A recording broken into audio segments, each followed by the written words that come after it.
আলাইকুম। সবাই বলতেছে আসিয়া দর্শন শিকার হয়েছে, কিন্তু হাজারো আসিয়া দর্শনের শিকার হয়েছে। তা আমি বলতে চাই যে আমার মা বোনেরা একটু সতর্ক থাকলে হয়।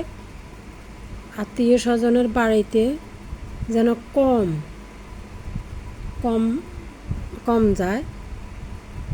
হাজারো আসিয়া দর্শনের শিকার হয়, যেখানে কিন্তু বাবার কাছে দর্শনের শিকার হয়, বাবার কাছে নিরাপত্তা নাই, আর আত্মীয় স্বজন ওখানে কিভাবে যে আপনার বাচ্চারা